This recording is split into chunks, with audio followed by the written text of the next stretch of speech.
ముందుగానే మీ అందరికి చెప్పడం మర్చిపోయాను. నా తరపున మీ అందరికీ అడ్వాన్స్ హ్యాపీ న్యూ ఇయర్. అందరూ బావుండాలి. అందులో ఈ రజిత ఉండాలి. నాకు ఈ 2025 అయితే చాలా మెమరబుల్. ఎందుకంటే మీ అందరిని నాకు పరిచయం చేసింది. నాకొక యూట్యూబ్ ఫ్యామిలీనిచ్చింది కాబట్టి నాకు చాలా చాలా స్పెషల్ అనే చెప్తా నేను. "ఏంటక్క ఎక్కడికెళ్తున్నావు" అనుకుంటున్నారు గదా!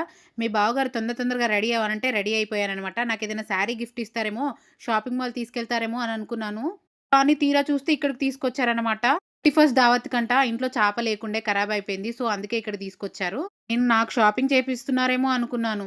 పెంట్ హౌస్ మీ అందరికి తెలిసిందే గదా! పైన చాలా ఖాళీ ప్లేస్ ఉంది. అలాగే గార్డెన్ ఉంది గదా! సో, నైట్ ప్లాన్ ఏంటంటే గార్డెన్ దగ్గర మంచిగా చాపేసుకొని, పక్కనే చలిమంటేసుకొని కూర్చొని హ్యాపీగా కబుర్లు చెప్పుకుంటూ కూర్చోవాలని జెప్పేసి ప్లానేసారన్నమాట మీ బావగారు. ఇది సర్ప్రైజ్. మీ బావ ఇచ్చిన సర్ప్రైజ్ ఎలా ఉంది? పోలా? అదిరిపోలా?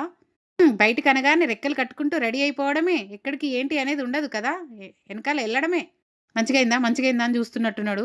ఫైనల్‌గా చాపైతే తీసుకున్నాననమాట. నాకిది 300 పడింది. వర్తా కాదా అని కామెంట్ సెక్షన్‌లో కామెంట్ చేయండి. ఎంతైనా విలేజ్‌లో చాలా తక్కువిస్తారు. ఇక్కడ సిటీలో చాలా ఎక్కువుంటాయి గదా! ఏవైనా ప్రైజ్‌లు. ఇంతకీ మీ 31st దావత్ ఎలా సెలబ్రేషన్ చేసుకుంటున్నారు? ఇంకా ఫైనల్‌గా చాప తీసేసుకొని కేక్ తీసుకోవడానికైతే వచ్చామనమాట. 2026 అని రాపిచ్చాను గదా! కేకయితే తీసుకున్నాను. నైట్ ఎలా సెలబ్రేషన్ చేసుకున్నాము ఏంటి అనేది రేపటి వీడియోలో చూసేయండి. 31st దావత్ ఎంజాయ్ చేయండి అందరూ.